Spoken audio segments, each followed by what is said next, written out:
اعوذ باللہ من الشیطان الرجیم بسم اللہ الرحمن الرحیم۔ اللہ تبارک و تعالیٰ کے نام سے شروع جو بڑا مہربان اور نہایت رحم کرنے والا ہے۔ ایک ایسی قوم جس پر اللہ تبارک و تعالیٰ نے اپنا دردناک عذاب نازل فرمایا اور اس قوم کے تمام لوگوں کو بندر بنا دیا۔ اس قوم کے لوگ کون سا ایسا گناہ کرتے تھے جس کی وجہ سے اللہ تبارک و تعالیٰ نے ان پر دردناک عذاب نازل فرمایا، اور یہ لوگ بندر بننے کے بعد کتنی دیر زندہ رہے اور پھر ان کو کس قدر دردناک موت آئی۔ جب یہ لوگ بندر بن گئے تو یہ لوگ اپنے عزیز و اقارب کو دیکھ کر ان سے کیا کہتے تھے، اور کیا آج کے دور میں پائے جانے والے بندر اسی قوم کی نسل میں سے ہیں؟ ان تمام تر سوالات کے جوابات قرآن و حدیث کی روشنی میں آج کی اس ویڈیو میں ہم آپ کو بتائیں گے، لہذا آپ سے گزارش ہے کہ ہماری اس ویڈیو کو اینڈ تک ضرور دیکھیے گا۔ انسانوں کے بندر بننے کی ابتدا حضرت داؤد علیہ السلام کے دور سے ہوئی۔ اس واقعے کا پس منظر کچھ یوں ہے۔ حضرت داؤد علیہ السلام اور ان کی قوم سمندر کے کنارے ایلا نامی گاؤں میں رہتے تھے اور ان کی تعداد 70,000 کے قریب تھی۔ یہ قوم بڑی ہی خوشحال تھی اور اللہ تبارک و تعالیٰ کی فرما بردار قوم تھی۔ اس قوم کو اللہ تبارک و تعالیٰ نے بے شمار نعمتوں سے نوازا تھا۔ ہر طرف سرسبز و شاداب باغات اور ہر طرف ہریالی ہی ہریالی تھی، اور اللہ تبارک و تعالیٰ کی بے پناہ کرم نوازے تھی۔ یہ لوگ اپنی اس زندگی میں بہت ہی خوش تھے۔ حضرت داؤد علیہ السلام کی قوم چونکہ سمندر کے کنارے رہتی تھی تو اللہ تبارک و تعالیٰ کا ان پر یہ خاص کرم تھا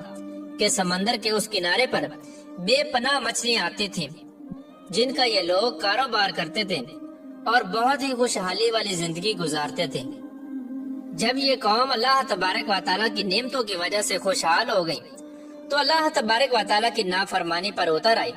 اور طرح طرح کے گناہوں کے اندر مبتلا ہو گئی۔ اور پھر ایک دن اللہ تبارک و تعالیٰ نے اس قوم کا امتحان لینے کا ارادہ کیا اور حضرت داؤد علیہ السلام کو وحی بھیجی کہ اپنی قوم سے کہہ دے کہ وہ سنیچر کے دن یعنی ہفتے والے دن مچھلی کا شکار کرنا بند کر دیں۔ اس طرح اللہ تبارک و تعالیٰ نے حضرت داؤد علیہ السلام کی قوم پر ہفتے والے دن مچھلیوں کا شکار حرام فرما دیا، اور پھر یہاں سے اس قوم کی بربادی شروع ہو گئی۔ حضرت داؤد علیہ السلام نے اپنی قوم کو بتایا کہ اللہ تبارک و تعالیٰ نے ہفتے والے دن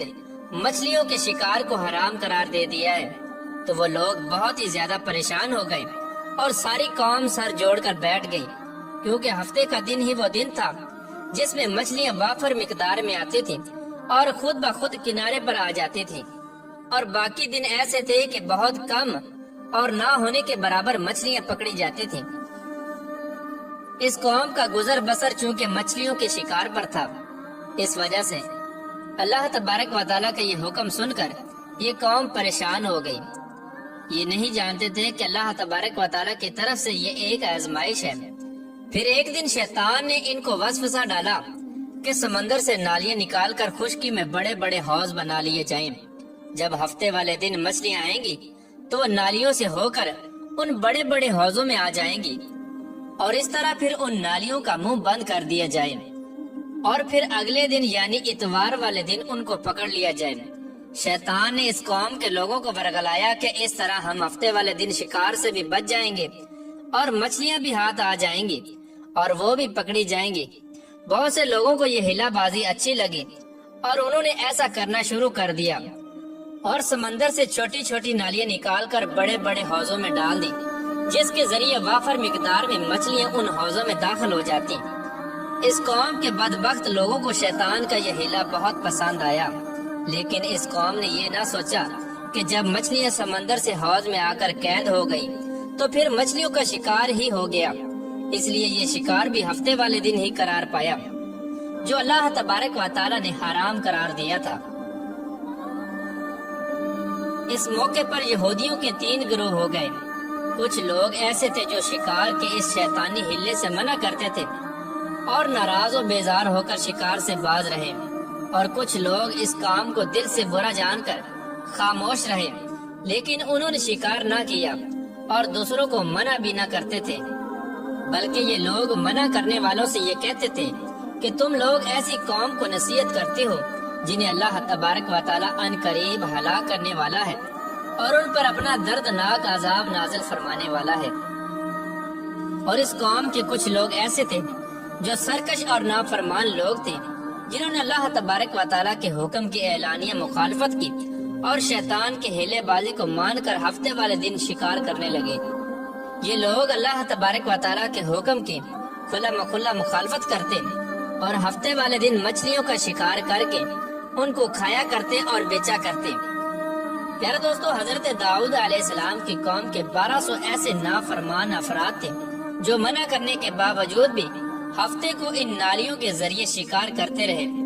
حضرت داؤد علیہ السلام نے ان 1200 نافرمانوں کو اللہ تبارک و تعالیٰ کے عذاب سے ڈرایا کہ وہ اللہ تبارک و تعالیٰ کی اس نافرمانی سے باز آ جائیں، لیکن وہ لوگ باز نہ آئے اور کھلے عام شکار کرنے لگے۔ چنانچہ وہ لوگ جو اس بات کو برا جانتے تھے، ان لوگوں نے اپنے اور ان نافرمانوں کے درمیان ایک دیوار کھڑی کر دی، جس کی ایک طرف وہ 1200 نافرمان رہتے تھے اور دوسری طرف وہ لوگ تھے جو شکار سے باز رہے۔ حضرت داؤد علیہ السلام نے اپنی اس قوم کے نافرمانوں کو بارہا سمجھایا، لیکن یہ لوگ اپنی نافرمانی سے باز نہ آئے اور اسی طرح اللہ تبارک و تعالیٰ کی نافرمانی کرتے رہے اور شکار کرتے رہے۔ پھر ایک دن حضرت داؤد علیہ السلام نے غضبناک ہو کر شکار کرنے والوں پر لعنت فرما دی۔ اس کا اثر یہ ہوا کہ ایک دن خطا کاروں میں سے کوئی بھی اپنے گھر سے باہر نہ نکلا۔ یہ منظر دیکھ کر کچھ لوگ ان کی دیواروں پر چڑھ گئے تاکہ معلوم ہو سکے کہ وہ لوگ کس حال میں ہیں۔ جب ان لوگوں نے ان نافرمانوں کو دیکھا تو وہ سب کے سب بندر کی صورت میں مسخ ہو چکے تھے۔ اللہ تبارک و تعالیٰ نے ان کی نافرمانی کی وجہ سے ان پر اپنا دردناک عذاب نازل فرمایا اور ان کو انسانوں سے بندر بنا دیا۔ جب لوگ ان مجرموں کا دروازہ کھول کر ان کے گھر میں داخل ہوئے تو وہ بندر اپنے رشتہ داروں کو پہچانتے تھے اور ان کے پاس آ کر ان کے کپڑوں کو سونگتے تھے اور زاروں کی طرح روتے تھے، لیکن وہ کچھ بول نہ سکتے تھے۔ اللہ تبارک و تعالیٰ کے ان نافرمان بندر بن جانے والے لوگوں کی تعداد 12,000 تھی۔ ان 12,000 لوگوں نے اللہ تبارک و تعالیٰ کی نافرمانی کی اور اللہ تبارک و تعالیٰ نے ان کو بندر بنا دیا، جس طرح کہ اللہ تبارک و تعالیٰ سورہ بقرہ میں ارشاد فرماتا ہے، اور بے شک ضرور تمہیں معلوم ہے تم میں کہ وہ جنہوں نے ہفتے میں سرکشی کی تو ہم نے ان سے فرمایا کہ ہو جاؤ بندر دھتکارے ہوئے۔ اس طرح حضرت داؤد علیہ السلام کی قوم کے 12,000 نافرمان بندر بن گئے۔ یہ لوگ 3 دن تک زندہ رہے اور اس دوران یہ کچھ نہ کھا سکتے تھے اور نہ ہی پی سکتے تھے، بلکہ یوں ہی بھوکے پیاسے سب کے سب ہلاک ہو گئے اور 3 دن کے اندر سب کے سب مارے گئے۔ اور وہ لوگ جو ان نافرمانوں کو اللہ تبارک و تعالیٰ کی اس نافرمانی سے منع کرتے تھے، اللہ تبارک و تعالیٰ نے ان کو اس عذاب سے سلامت رکھا، اور وہ لوگ جو اس شکار کو برا جان کر خاموش رہتے تھے، اللہ تبارک و تعالیٰ نے ان کو بھی اس عذاب سے سلامت رکھا۔ پیارے دوستو، بات کرتے ہیں کہ آج کے دور کے بندروں میں سے کیا کوئی بندر ان کی نسل میں سے بھی موجود ہے، یا آج کے دور میں پائے جانے والے بندر انہی بندروں کی نسل میں سے ہیں؟ اس کے متعلق روایات میں آتا ہے کہ حضرت عبداللہ بن مسعود رضی اللہ تعالیٰ عنہ سے روایت ہے کہ حضور پاک صلی اللہ تعالیٰ علیہ وآلہ وسلم سے کسی نے سوال کیا کہ آج کے بندر کیا حضرت داؤد علیہ السلام کی قوم سے ہیں؟ تو حضور نبی کریم رؤوف الرحیم صلی اللہ تعالیٰ علیہ وآلہ وسلم نے ارشاد فرمایا کہ اللہ تبارک و تعالیٰ جس قوم پر عذاب بھیجتا ہے یا ان کی شکلوں کو مسخ کرتا ہے تو یہ عذاب انہی پر ہوتا ہے جن پر وہ عذاب نازل ہوا تھا، اور اس کے بعد اللہ تبارک و تعالیٰ ان لوگوں کو ہلاک کر دیتا ہے اور ان کی آگے نسل نہیں بڑھتی۔ اسی لیے یہ بات غلط ہے کہ کچھ لوگ یہ سوچتے ہیں کہ آج کے بندروں میں بھی حضرت داؤد علیہ السلام کی قوم کے بندر بننے والوں کی نسل موجود ہے۔ ایسا کچھ بھی نہیں ہے۔ وہ لوگ صرف اور صرف 3 دن زندہ رہے